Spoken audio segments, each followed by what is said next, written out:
우리 함께 인사 나눕니다. 샬롬, 샬롬. 반갑습니다. 다시 한번 인사합시다. 사랑합니다. 축복합니다. 주님 안에서 잘 됩니다. 그래요. 매주 주일이 첫 시작하는 날인데 이렇게 예배 가운데 서로를 축복하면서 보내는 것이 얼마나 좋습니까? 함께 축복한 대로 여러분들 늘 주님 안에서 잘 되는 은혜가 있기를 간절히 소원합니다. 오늘은 지난 한 주간 동안 우리가 간절히 기도해 온 것처럼 장로 피택을 위한 공동의회를 진행하고 있습니다. 오전 8시부터 진행됐고요. 오후 3시에 투표가 마쳐질 테니까 그 시간 안에 투표하실 분들은 투표하시면 좋겠고요. 제 의도를 잘 이해하지 못하는 분들이 자꾸 계셔서 자꾸 이상한 말씀을 하신 것 같은데, 사람을 세우지 말자는 뜻이 아니고요. 사람을 세우되 성경이 말씀하신 것처럼 책망할 것이 없는 사람을 뽑자고 하는 얘기입니다. 그러니 오해하지 말면 좋겠고 또 이상하게 말씀하지 않으면 좋겠고요. 구원의 은혜라고 하는 것은 모두에게 다 차별 없이 주어지는 은혜겠지만, 그러나 직분의 은혜는 다릅니다.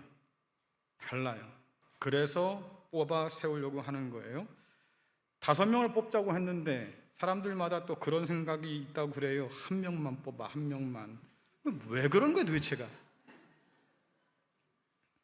알만한 분들이 자꾸 왜 그러시냐고. 그러지 마세요. 왜 교회가 사람을 세우려고 하는 일에 자꾸 이상한 얘기를 합니까?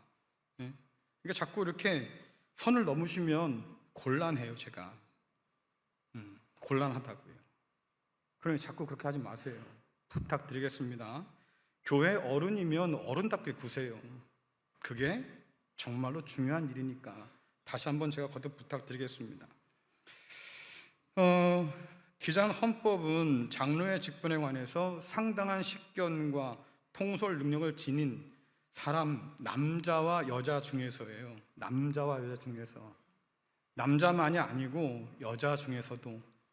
또 한 가지는 그렇게 상당한 식견과 통솔 능력을 가지고 있다 할지라도 디모데전서 3장 1절부터 7절에 해당하는, 그리고 세례받은 지 5년이 지난 이런 사람들에게 기회를 줘야 한다고 말하고 있습니다.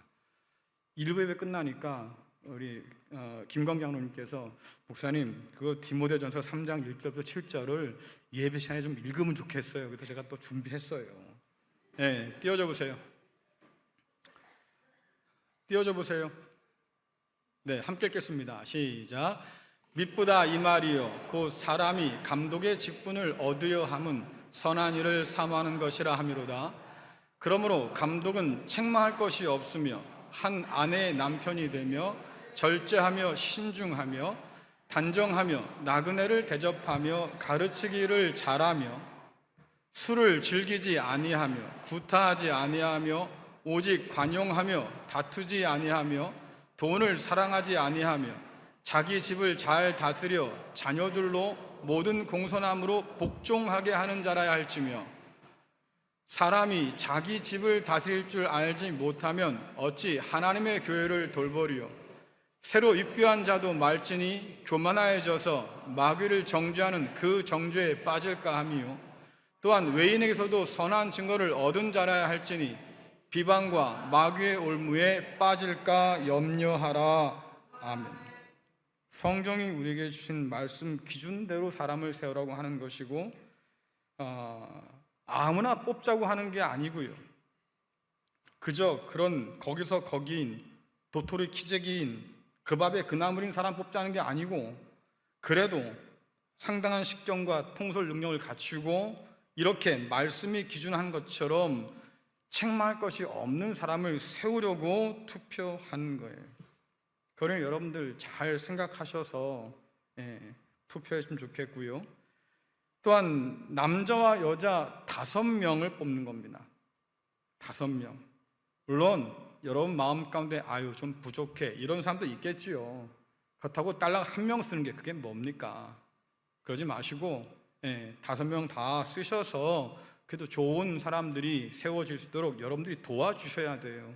그게 교회를 위한 일이지, 그렇지 않고 자꾸 엉뚱한 생각하면 이거 안 하는 만 못합니다.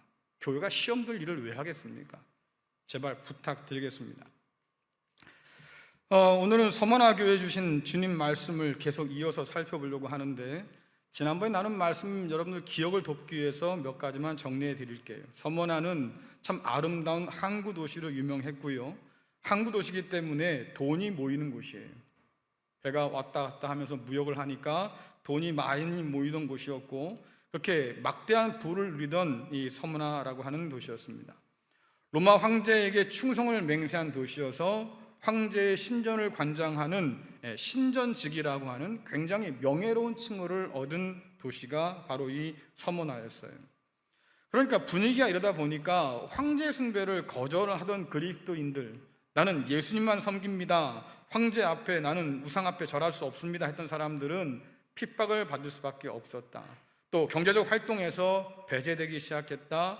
그러니까 서머나가 누리던 그 부요함을 그들이 누릴 수가 없어서 성경은 그 당시 교회의 상태를 뭐라고 표현하냐면 궁핍했다 이렇게 표현해요. 궁핍했다. 많은 것을 누리던 그런 도시 가운데서 교회는 궁핍했다라고 하는 거예요.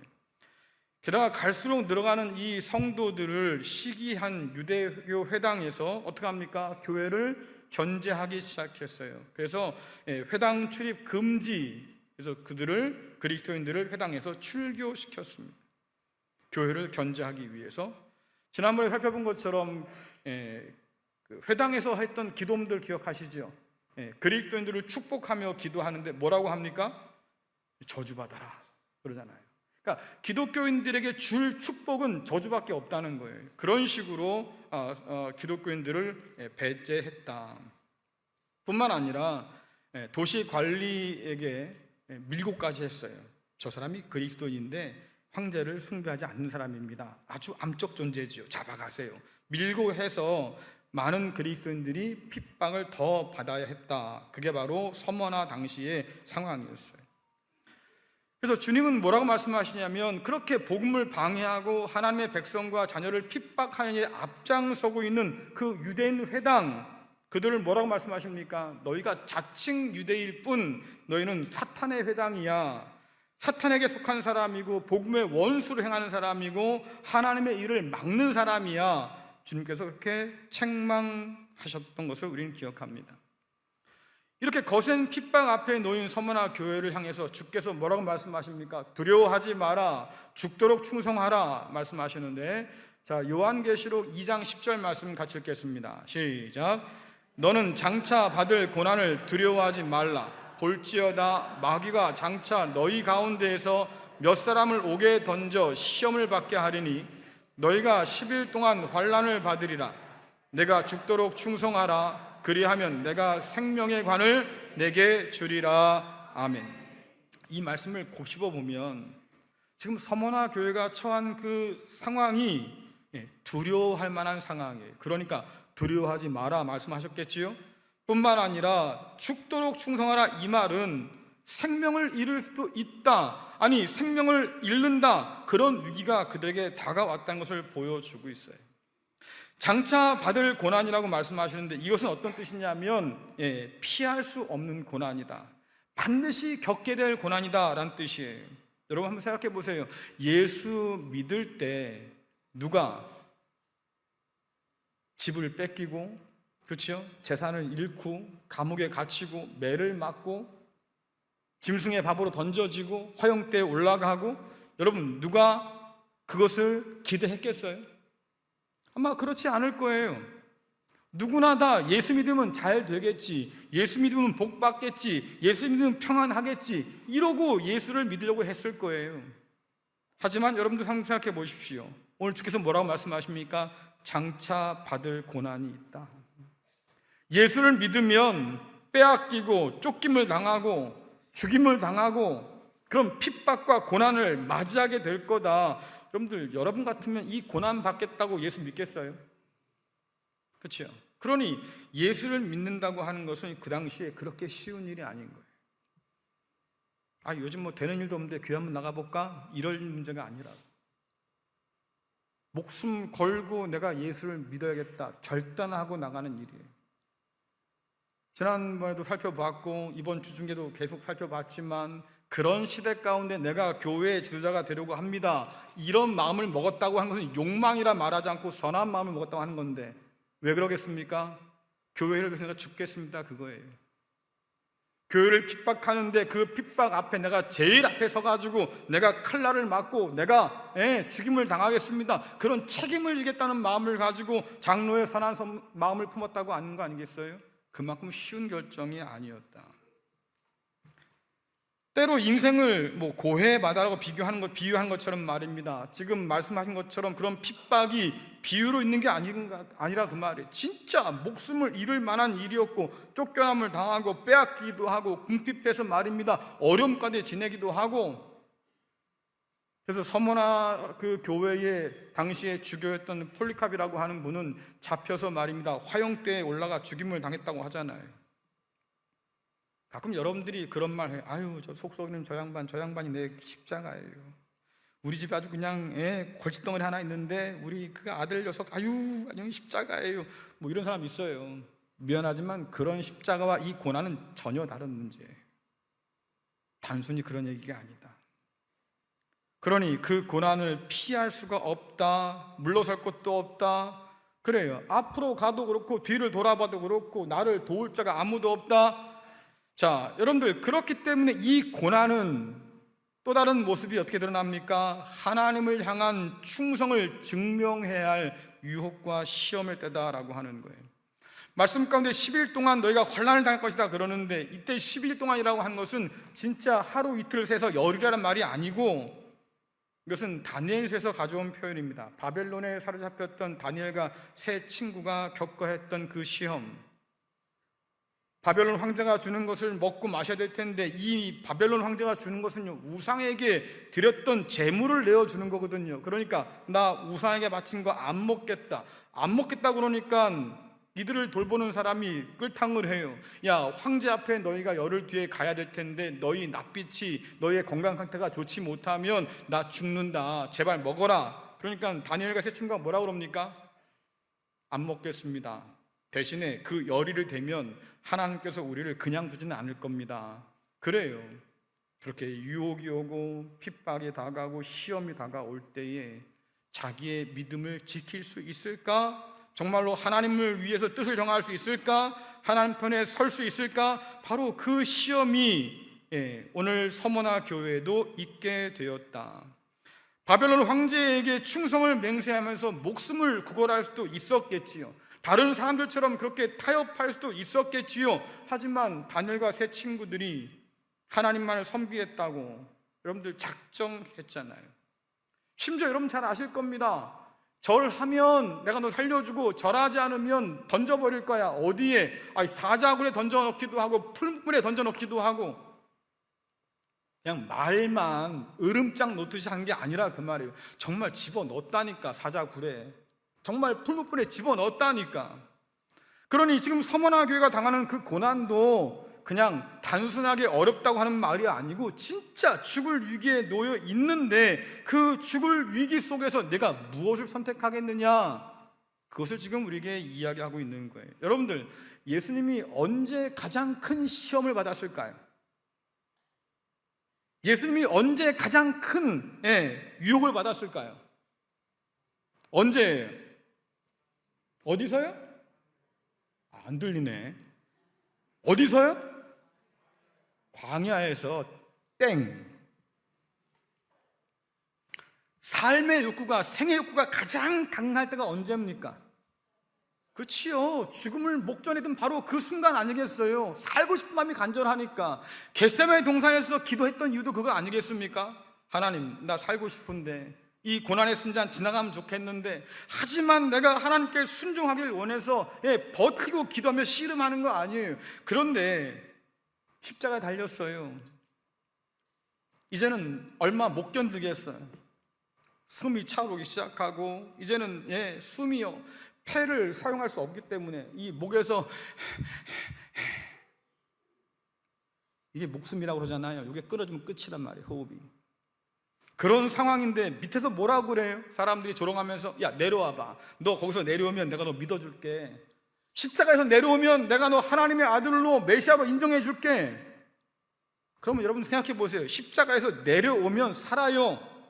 그뿐 아니라 사람에게 인정받아요. 야, 생명도 얻고 사람들에게 인정도 받고 일석이조인데 여러분 같으면 가만히 버티고 있겠어요? 내려오겠어요? 어렵죠? 선택하기가. 근데 열의 아홉은 당장 내려가고 싶을 거예요. 그렇지요? 하지만 주님께서는 끝까지 견디셨다. 그러니 그 자리가 얼마나 큰 유혹이었을까. 살고 싶은 욕망이 가득했을 때 살 길을 보여주니 얼마나 큰 유혹이었을까. 이처럼 삶의 궁핍과 핍박이 서문학교회에 찾아왔는데요, 이것이 주는 유혹이 뭐겠습니까? 너 예수만 포기하면 너 잃었던 거 다 줄게. 너 집 뺏겼지? 집 줄 거야. 너 장사 못하고 살았지? 장사할 수 있는 권한도 준다. 그러니 예수만 부인하고 황제 앞에 무릎 꿇고 제물을 드리고 우상 앞에 예배하면, 절하면 내가 모든 거 다 다시 돌려줄게. 여러분 얼마나 달콤해요. 한 번만 내가 그럴 수 있다고 하면 잃었던 집, 잃었던 내 가족, 잃었던 내 모든 것을 다 회복할 수 있다고 하니 여러분 얼마나 큰 유혹이 찾아왔겠습니까? 그러니 이 유혹은 결국 뭡니까? 누구에게 충성할지 지금 결정해라, 그 말이에요. 그리스도 예수께, 하나님께 충성할런지 아니면 로마 황제 앞에, 우상 앞에 충성을 다할 건지 지금 결정하라, 그 말인데, 주님께서 광야에서 겪었던 시험 가운데서 세 번째 한번 시험을 생각해 보세요. 주님께서 말씀을 가지고 사단의 모든 시험들을 이겨내시는데 사탄이 그러지요. 마지막에 그래, 알겠어. 근데 한 가지만 얘기할게. 내 앞에 눈 딱 감고 절 한번 해라. 그럼 내가 천하를 내 손에 쥐어줄게. 여러분들 절 한번 하면 세상이 내 거라고. 자, 질문. 할 거예요? 말 거예요? 할 거예요? 말 거예요? 눈 한 번 딱 감고 절하면 세상이 다 내 거 된대. 할 거예요? 말 거예요? 솔직해져 와. 하고 싶겠지. 그치요? 왜 그런 유혹이 생기지 않겠어요? 한 번만 절하면, 충성의 대상을 바꾸면 내가 잃었던 거 다 받을 수 있다고 하는데 여러분 누가 망설이지 않겠습니까? 이것이 서머나 교회가 가지고 있던 안타까운 자리예요. 충성의 대상을 바꾸라고 하는 그 말은 다른 말로 하면 예배의 대상을 바꾸라는 얘기 아니겠어요? 예수님 믿기 전처럼 세상과 우상을 예배하는 그런 길을 따라 살 거냐? 이건 너무 익숙한 길이지요. 지금까지 이렇게 살아왔으니까. 하지만 하나님을 예배하며 하나님 앞에 절하는 이 길은 낯설고 위험하거든요. 그러니 마음 가운데 고민이 될 수밖에. 십자가를 진 그 짐을 따라서 앞으로 가면 고난이 기다리고 있다는데 그 고난 가운데로 따라 들어갈 것인가, 아니면 뒤로 물러가서 말이죠, 예전에 믿던 그 종교로, 유대교로 다시 돌아갈 것인가. 쉬운 선택이 아닌 거예요. 내가 지금까지 살아왔던 삶을 멈추고 새로운 삶을 살려고 결단하는 것도 쉽지 않고, 내가 이전에 생각해왔던 것들을 다 끊어내고 새로운 생각으로 사는 것도 쉽지 않고. 여러분, 뇌과학자들은요, 생각이 바뀌는 것을 다르게 표현합니다. 뇌 속에 생각의 길이 있다고 그래요. 우리 머릿속에 생각하는 회로가 있다고 그럽니다. 근데 그 회로가 아주 익숙한 회로여서 우리는 늘 그렇게 생각하게 되어 있다고 하는 거예요. 그러니까 다른 쪽으로 뭔가 생각해 보려고 하면 너무 힘들어, 피곤해, 낯설고 위험하고 불안해. 그러니까 웬만하면 가던 길 가려고 하지 새로운 길을 찾아가려고 하지는 않는다. 왜? 이미 삶에 길든 것이 있다고 하는 거죠. 제가 한번 어원을 찾아봤어요. 길이라고 하는 어원은 도대체 어디서부터 시작됐을까? 그랬더니 어떤 분이 글을 써놨는데, 길이라고 하는 것은 길들다에서 나왔다고 그럽니다. 길이 들었다, 익숙해졌다, 그런 말이잖아요. 여러분들이 걸어왔던 익숙한 길이 있어요. 여러분이 생각해왔던 익숙한 패턴들이 있어요. 그래서 학자들이 뭐라고 그러냐면, 이미 우리 가운데 장착되어 있는 생각의 길이라든가 아니면 삶의 길이라고 하는 것은 마치 10차선 고속도로처럼 넓다. 넓은 길은 편해요. 그렇죠? 그러니까 편한 길을 걷기가 쉬운 거예요. 그러니까는 내가 이제까지 생각한 대로 생각하고 이제까지 살아오던 대로 살아가는 게 편한 거지요. 그 길을 벗어나기 시작하면 낯설고 힘들고 어려워요. 불안해요. 어떤 일이 다가올지 모르니까 뇌는 그렇게 피곤한 것을 좋아하지 않는다. 그러니 늘 익숙한 것대로 가려고 하는 거죠. 그래서 종종 변화를 얘기할 때에 익숙한 것과 결별해라. 사실은 말은 쉬운데 이것을 실행하기가 너무 어렵다는 거예요. 왜? 크고 넓은 길이 자꾸 내게 유혹이 되니까. 죄를 끊기가 어려운 이유가 뭐겠습니까? 이제까지 나는 죄 짓고 살아왔어요. 그것을 한순간에 끊으려니까 너무너무 힘든 거지. 우리의 본성이 타락해서 하나님을 기쁘시게 못했고 하나님을 찾지도 않았고 난 그렇게 살아왔는데, 여러분 그것이 그 당시에 서머나라고 하는 도시의 사람들의 일반적 삶이잖아요. 로마 제국 영향 아래서 황제와 우상을 숭배하면서 살았고 그렇게 해서 얻어먹었던 그런 부유함들을 누리며 살았고, 그러니 나만 그렇게 살았나요? 다 그렇게 사니까 말입니다. 이것이 세상 사람들은 보편적인 넓은 길이었다. 그런데 그렇게 세상의 큰 거짓말에 속고 오늘 요한계시록에 말한 것처럼 말입니다. 세상 음료의 그 포도주에 취해 살고 탐욕의 우상 앞에 절하며 살아왔던 것이 자연스러웠던 사람들인데 어느 날 복음이 들려와요. 하나님이 부르시는 소리가 들려와요. 살던 길을 떠나서 또 익숙한 그 생각을 떠나서 이제는 길이요 진리요 생명이라고 하는 그 주님을 통해서 하나님께로 나아가고 하나님만 섬기고 이제는 새로운 피조물로 산다고 하는 거, 그렇죠? 익숙하지 않아서 두려운 일일 수도 있겠다. 세상 황제가 아니라 하늘 아버지를 내가 섬기면서 말입니다, 목숨 걸고 사는 그런 위험을 감수할 수밖에 없는 길이겠다. 그러다 보니까 자꾸 뒤를 돌아보게 되는 거죠. 내가 떠나온 그 길은 이러지는 않았는데, 살만했는데, 편안했는데, 안락했는데, 이 세상에서 누릴 거 다 누리며 살 수 있었는데 왜 내가 예수를 믿고 새로운 길로 접어들어서 말입니다 이 낭패를 당하고 이 어려움을 당해야 할까? 이 길을 계속 갈 거냐 말 거냐를 고민할 수밖에 없는 상황. 그런데 이런 서머나 교회에 대해서 주께서 뭐라고 말씀하셔요? 장차 받을 고난을 두려워하지 말아라. 오히려 환난 중에서도 주님을 향한 그런 충성을 내가 잃어서는 안 된다라고 말씀하신다, 그 말이에요. 자, 요한계시록 2장 10절 하반절부터 11절 같이 읽겠습니다. 시작. 내가 죽도록 충성하라. 그리하면 내가 생명의 관을 내게 주리라. 귀 있는 자는 성령이 교회들에게 하시는 말씀을 들을지어다. 이기는 자는 둘째 사망의 해를 받지 아니하리라. 아멘. 여러분들 점집 가보셨어요? 점집 가보셨어요? 나한테만 얘기해도 괜찮아. 근데 여러분들 점집 가면 뭘 기대해요? 뭘 기대해요? 뭔가 강도가 있을 것 같잖아요. 그렇죠? 아유, 우리 남편이 바람기가 많은데 이거 써가지고 팬티에 넣어놔, 뭐 이런 거. 그렇죠? 아유, 우리 애가 사고 나가면 안 될 것 같아서 그럼 이거 써가지고 지갑에 넣어놔, 뭐 이런 거. 왜? 방도를 알려준다는 거예요. 피할 방도. 그걸 기대하고 점집 가고 무당 찾아가잖아요. 그렇죠? 근데 오늘 주님은 참 희한한 말씀하시는데 다가오는 핍박이 있다고 그러는데 뭐라 그럽니까? 그럼 피하라 말씀하지 않아요. 죽도록 충성해라, 죽으란 말이에요. 왜 주님께서는 피하라고 말씀하지 않고 죽도록 충성하라 말씀하실까? 왜 이전의 삶으로 돌아가서 다시 그 부유함과 안락함을 누리며 살라고 말씀하지 않을까? 왜 그 핍박을 다 받아 안고 말입니다 그 가운데서도 하나님을 향해서 심지어 죽어서도 내 마음을 지켜라 이런 얘기를 하실까? 이유는 한 가지.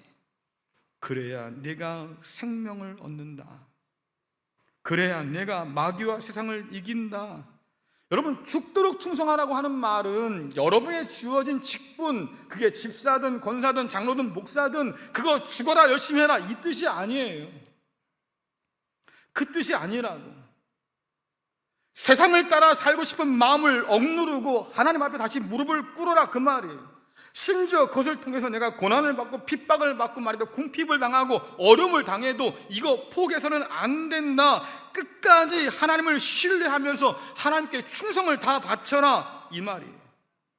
세상을 예배하고 싶은 마음이 굴뚝 같을 텐데 말입니다. 그거 예배하지 말고 하나님께 무릎 꿇어서 하나님을 예배하라, 바로 이 말이에요. 왜? 그래야 내가 승리를 얻어, 그래야 내가 생명을 얻는다고 주님께서 우리에게 그렇게 말씀하잖아요. 여러분, 왜 우리가 이 말씀을 좀 더 깊이 생각해야 할까? 주님께 죽기까지 충성을 다하는 이 결단은 단순히 여러분들 호구조사할 때 말입니다, 종교란에 기독교예요 라고 쓰고 싶어서 하는 게 아니라 그 말이에요. 단순히 교회 다니고 안 다니고의 문제가 아니라고 하는 거예요. 주님 말씀에 의하면 이것은 생명을 얻고 잃는 문제다. 내가 누구 앞에 충성을 다하고 누구 앞에 예배를 하느냐, 그 문제는 결국 생명을 잃는 문제냐 생명을 얻는 문제냐, 이렇게 절박하고 중요한 문제다라고 하는 거예요. 그러니 신중해야지. 여러분, 교회 왜 다녀요? 교회 왜 왔어요? 아유, 그냥 TV 보기 지겨워서 그냥 심심해서 왔어요. 근데 오늘은 밥 안 준다고 그러네요. 이래서 오지는 않았을 거 아닙니까? 적어도 그 마음 가지고 이 자리에 앉아있지는 않았을 거 아니에요. 그렇죠? 교회를 왜 다녀요? 결국 성경이 우리에게 가르치는 건 다른 게 아닙니다. 신앙의 문제는 곧 생명의 문제다. 그럼 여러분들, 생명의 문제라고 하면 언제나 절박해질 수밖에 없는 거잖아요. 신중할 수밖에 없는 거잖아요. 누구를 섬기냐에 따라서 살고 죽는다고 하면 여러분들 선택을 잘 해야 되는 거잖아요. 음식점에 가면요, 종종 볼 수 있는 식당에 걸릴 만한 그런 명언이 하나 다 걸려 있어요. 그게 뭐예요? 돈을 잃으면 조금 잃은 것이고, 명예를 잃으면 얼마를 잃은 거라고요? 네, 반을 잃었대, 반. 명예가 그렇게 중요한가 봐요. 건강을 잃으면 전부를 잃은 거다, 이렇게 써놨어요. 근데 요즘 사람들이 그 명언 보고 웃긴다고 그러잖아요. 저건 틀린 말이야. 왜? 요즘에는요, 돈을 잃으면 건강도 잃는데요. 그렇죠? 아픈데 병원 가야 돈이 없어. 그럼 아파야지 어떡해. 수술해야 돼, 돈이 없어. 그럼 그냥 아파야지 어떡해. 죽을 병 걸렸다는데 약을 먹고 살아야 되는데 돈이 없다 그러면 그냥 죽을 수밖에 없지, 어떡해. 그러니까 돈이 없으면 결국 건강을 지킬 수 없다, 이런 생각 때문에 식당에 걸려있는 이런 말들을 사람들이 비운다고 합니다. 그런데 이 명언을 성경적으로 보면요, 여전히 가치가 있어요. 왜? 여러분들, 돈 있다고 반드시 생명을 지킬 수 있는 건 아니에요. 그죠? 이제 예를 들면 1시간 후면 의사가 그럽니다. 아유, 당신 이제 1시간 남았어요. 당신 가족들과 마지막 인사 나누시고 편히 눈 감으세요. 이러는데 그 의사 붙들고, 의사 양반, 내가 돈이 좀 많아. 내가 돈이 좀 많은데 이거 다 줄 테니까 나 좀 살려줘. 살 수 있겠어요? 돈 가졌다고 생명을 지킬 수 있는 게 아니다라고 하는 거예요. 더군다나 하나님께서 주신다고 약속하신 이 영생이라고 하는 것은 여러분, 돈이 있든 힘이 있든 얻을 수 없는 거예요. 이것은 그저 주님께서 우리에게 은혜로 주시는 것, 그래서 그것을 우리가 믿음으로 받아 누리는 것, 그런 생명이기 때문에 여러분들, 돈이 있다고 해서 지킬 수 있는 생명이 아닌 거죠. 오늘날 이 세상은요, 모든 가치를 다 돈으로 환산하는 일에 익숙하잖아요. 그렇죠? 그래서 뭘 샀다고 그러면 사람들이 뭐라, 그거 비싼 거야? 그거 얼마짜리야? 얼마인데? 이게 유일한 관심사야. 그래서 말이죠, 몇 년 전에 해외의학 전문 사이트인 메디컬 트랜스크립션이라는 그런 사이트에서요, 기사 하나를 올렸어요. 기사 제목이 끔찍해. 당신은 살아있을 때보다 죽었을 때 더 가치 있다. 도대체 무슨 말일까? 기사 내용을 보니까요, 암시장, 장기 매매하는 암시장에서 각 장기가 얼마에 팔리는지를 올려놨어요. 가장 높은 가격으로 팔리는 게 신장이라고 합니다. 당시 가격으로 무려 하나 2억 9,560만 원이에요. 지금으로 하면 3억이 훨씬 넘었겠지요. 그 다음에 간이 또 중요한데, 이 간은 1억 7천만 원이래요.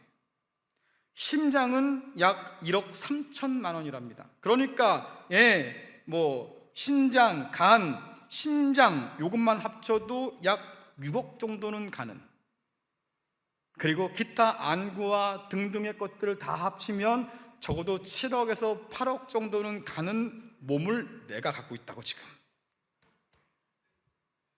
나만 갖고 있나요? 여러분도, 여러분의 몸도 7억 8억 된다. 괜찮죠? 그렇죠? 야, 내가 7억 8억짜리라고. 세상에, 맨손으로 왔는데, 빈손으로 왔는데 몸뚱아리가 7억 8억이나 된대. 그럼 수지 맞는 거지. 근데 뭐라고 그랬어요? 기사 제목이 죽었을 때 더 가치가 높다. 그 얘기는 이 장기들을 다 가지고 내가 살면서 호흡하며 사는 건 별 볼 일 없는데, 내가 죽어서 심장 떼주고 신장 떼주고 다 이러면 돈이 들어온다는 거예요. 그 돈 누가 쓰겠어? 그 돈 누가 쓰겠어요? 분명한 건 나는 못 써. 그러니까 그 돈은 내 돈이 아닌 거지. 그렇죠? 여러분들 한번 생각해 보세요. 마냥 좋아할 일이 아니다 그 말이지. 장기는 돈 주고 살 수 있지만, 그러나 나는 그 생명을 누릴 수가 없다. 주님께서 말씀하십니다. 세상을 얻었다고 너무 그렇게 기고만장하지 마. 네가 생명을 잃는다면 아무 소용없는 일이지. 맞아요. 그 주님께서 오늘 뭐라고 말씀하십니까? 그러나 끝까지 충성을 다하고 그 핍박 속에서도 유혹과 시험을 넉넉히 이기는 사람에게는 내가 영원한 생명을 줄 거야 약속하셔요. 이 생명을 약속하신 주님은 어떤 분입니까? 내가 죽었다가 산 주님이시고, 주님께서는 죽었다 산 주님, 우리에게 생명을 주실 수 있는 주님. 자, 부활이 그래서 중요한 게 뭐냐면, 우리 주님이 아직도 무덤에 누워 계시고 그분이 하도 2000년이 지났으니까 이제는 아예 백골이 되어가지고 말입니다, 그냥 무덤 가운데 갇혀 계신다고 하면 부활은 다 거짓말인 거죠. 근데 성경에 보니까 그분은 죽음을 이기시고 부활하셔서, 그렇죠? 하나님의 보좌 우편에 올라가 계시고 지금 모든 만물을 다스리는 만물의 주관자요 교회의 머리가 되신 분이다 라고 말씀해요. 그러니 죽음을 이기고 다시 사신 분이니까 우리에게 생명을 주겠다고 약속하신 거지요. 만약 주님께서 죽은 채로 그냥 있다고 하면 우리한테 뭔 수로 생명을 주겠어요? 그건 거짓말에 불과할 뿐이고 믿을 수가 없는 얘기인데, 그 주님께서 부활하셔서 약속하시는 거예요. 나도 너처럼 죽었다. 하지만 내가 생명을 얻었으니 내가 너에게 그 생명 줄게. 둘째 사망의 해를 입지 않는다라고 하는 것은, 여러분들 예전에 누가 그랬죠? 2번 죽이는 거예요, 이런 얘기 했잖아요. 그런 의미가 아니다 그 말이에요. 사람이 죽으면 부활이 있을 텐데, 성경에 보니까 생명의 부활이 있고 심판의 부활이 있습니다. 생명의 부활은 그리스도 예수의 생명에 참여하는 사람이고 하나님 나라에 들어가는 사람이고 하나님과 화해해서 하나님을 아버지로 섬기는 사람이고, 장차 그 하나님께서 가져오실 새하늘과 새 땅 가운데서 왕 노릇하며 주님과 함께 통치할 사람이다 그 말이죠. 그 사람들은 생명의 부활을 얻은 사람이에요. 그런데 하나님께서 그 아들을 통해서 주신 은혜를 받지 못하고, 그저 하나님께서 우리에게 주신다고 약속했던 그 모든 것도 믿지 못해서 하나님과 원수된 채로 남아있고, 그래서 하나님을 대적했던 바로 그 사람들, 그런 사람에게는 부활이 주어지긴 하겠지만 그것은 생명의 부활이 아니라 심판의 부활이어서 영원한 심판 가운데 떨어진다. 하지만 끝까지 이긴 사람에게는 생명의 부활이 주어지기 때문에 이 심판의 부활과는 관계가 없다 그 뜻이에요. 그래서 충성한 사람, 끝까지 충성한 사람은 다시 사신 주님의 생명을 유업으로 받아요. 하나님과 회복된 관계를 누려요. 이것은 우리가 돈 주고 산 것도 아니고요, 우리가 힘을 어떻게 얻을 수 있는 것도 아니었어요. 오직 하나님께서 은혜로 우리를 사랑하셔서 그 긍휼을 따라서 우리에게 허락해 주셨기에 우리가 믿음으로 감사함으로 받아 누리는 거지요. 그래서 요한복음은 뭐라고 말하냐면, 주님을 믿는 자는 이미 그 영생을 누린다라고 말씀하셔요. 자, 요한복음 2장 24절 같이 읽겠습니다. 시작. 내가 진실로 진실로 너에게 이르노니 내 말을 듣고 또 나 보내신 이를 믿는 자는 영생을 얻었고 심판에 이르지 아니하나니 사망에서 생명으로 옮겼느니라. 이미 끝난 문제. 사망의 생명으로 옮겼다. 장차 네가 옮기게 될 거다, 영생을 얻게 될 거다가 아니라 이미 얻었고 옮겼다, 확실하게 말씀해 주는 거죠. 이 말씀을 누가복음은 조금 다르게 말합니다. 하나님의 나라가 너희 가운데 있다. 이미 그 나라가 너희 가운데 있어서 너희는 하나님을 아버지라 섬기며 사는 그런 특권을 누리게 되었고, 너희는 하나님께서 주시는 그 나라의 백성으로 말입니다. 주시는 모든 복과 은혜를 받아 누리는 사람이다. 이미 이 땅 가운데 믿음을 굳게 지키며 산다고 하면, 그래서 주님이 약속하신 영생, 그 나라를 우리가 누리고 있을 뿐만 아니라 세상이 줄 수 없는 참된 평안, 참된 기쁨, 그 어떤 것으로 누릴 수 없었던 만족함과 진짜 안식을 우리가 누리게 되었다라고 성경은 말해요. 여러분, 이것이 기독교가 우리에게 주는 가장 큰 복입니다. 하나님을 아버지라 부르는 그 복 안에서 누리는 모든 복이 있는 거예요. 그래서 이 복을 누리는 성도를 향해서 뭐라 그럽니까? 너희는 부요한 사람이야. 그지요? 하나님께 은혜를 받은 사람이야. 비록 세상에서 핍박받고 곤고하고 궁핍을 당하고 말입니다, 그렇게 비참하게 사는 사람이라 할지라도, 그러나 하나님 안에서 너희는 측량할 수 없는 그 은혜와 긍휼을 받아 사는 사람이야. 여러분들 뭘 보시겠어요? 내 손에 주어지지 않은 그런 재물을 바라보면서 나는 왜 없냐, 나는 왜 인생이 이 모양이냐 이러고 살 거예요? 아니면 하나님께서 내게 부어신 그 은혜를 바라보면서 말입니다, 내가 이 은혜를 어떻게 감당할 수 있을까? 기쁨으로 살 거예요. 여러분, 어느 쪽에 설 거예요? 택하시라고. 내게 없는 것에 슬퍼하며 눈물 흘리며 이를 갈지 마시고, 이미 그리스도 예수 안에서 내게 주신 그 나라, 그 축복, 그 은혜를 받아 누리면서 말입니다, 기쁨으로 살라고요. 그래서 이 놀라운 은혜를 깨달아 안 뇌성마비 송명희 시인이 있죠. 이분이 여러분 잘 아는 나라는 시를 지었잖아요. 이분이 이렇게 노래합니다. 나는요, 남이 가진 재물이 없어요. 남이 가진 지식도 없고요. 남이 가진 건강도 난 갖지 못했어요. 그런데 하나님께서 이런 나에게 말입니다, 남들이 알지 못하는 그런 은혜와 사랑을 내게 부어주셨습니다. 그래서 뭐라고 그래요?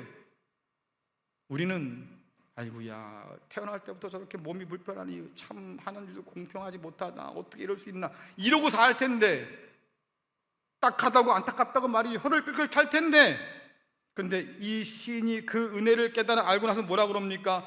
불공평한 세상 가운데서 야, 우리 하나님은 공평하신 하나님이야. 공평하신 하나님이야. 남들이 가진 것을 나는 갖지 못했지만, 그러나 남들이 갖지 못한 것을 내게 주셔서 이렇게 나를 사랑하시니, 그래요, 하나님은 참 공평하신 하나님이야. 여러분, 이것이 생각이 바뀌는 가장 중요한 길이에요. 여러분의 하나님은 공평할까요? 여러분의 하나님 공평합니까?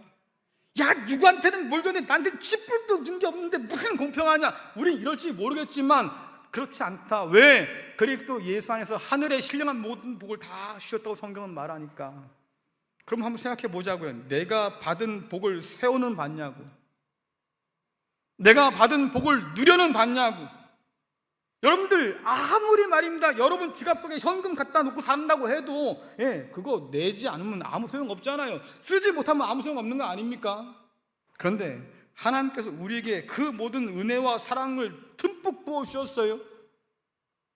성경이 분명히 말하잖아요. 그러니까 너희는 부요한 사람이야. 그러면 하나님이 주신 그 부요한 은혜를 오늘 내가 맛보고 누리며 살고 있냐, 그 말이에요. 세상이 참 죽을 것 같아, 힘들어 죽겠어 라고 말이 막 여기까지 나오는데 말입니다, 그래도 나는 하나님이 주신 생명으로 산다, 이런 마음을 가지고 사냐, 그 말이에요. 난 오늘 정말 누구한테 충성을 다 바치고 살까? 세상 사람들이 이렇게 살아가는 것처럼 말이죠, 세상 앞에 무릎 꿇고 내가 충성을 다하면 세상 다 얻을 것 같아요. 사단은 속인 자라고 그랬지요. 그 거짓말이라니까. 그러나 하나님의 말씀은 한 번도 빗나간 적이 없어요. 그분은 진실한 분이시니까. 그럼 누구 말을 믿을지 생각해 보시라고. 거짓말을 믿고 그 앞에 절할 거예요? 아니면 하나님의 진짜 약속 믿고 하나님께 충성을 다할 거예요? 결정하라, 그 말이지요. 주님께서 우리에게 본을 보여주셨어요. 성경에 보니까 바울이 그러지 않습니까? 죽기까지 복종하셨다, 하나님께 충성을 다하셨다. 그 본을 따라서 오늘 우리도 하나님께 충성을 다하는데 어떻게? 죽기까지 하나님을 향한 마음을 거두지 말아라, 그 말이에요.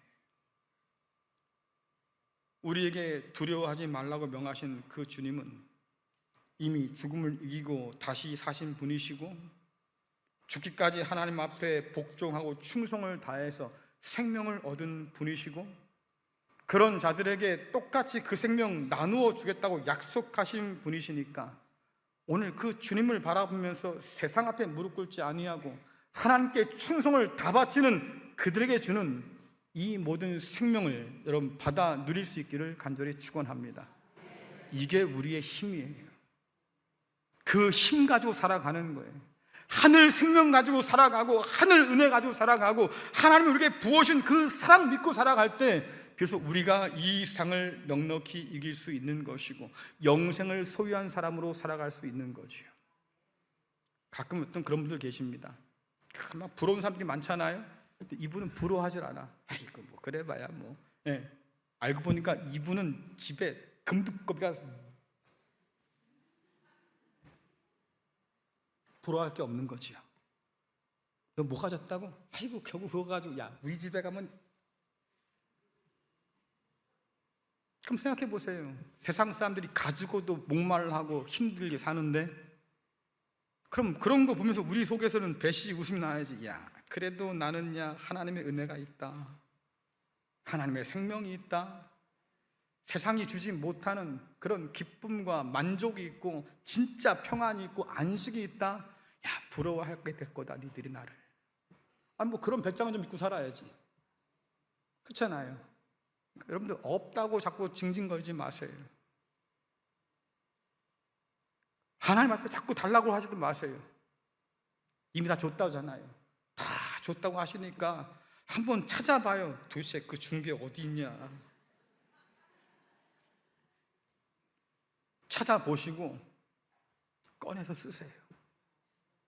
감사하며 쓰세요. 세상이 어쩌든 하나님 나는 주님의 은혜 안에 있으니 든든합니다. 그래야 세상도 이기고 시험도 이기고 주님 주시는 영원한 생명 안에 거할 수 있는 거지요. 이 은혜가 우리 모두에게 함께하기를 간절히 축원합니다.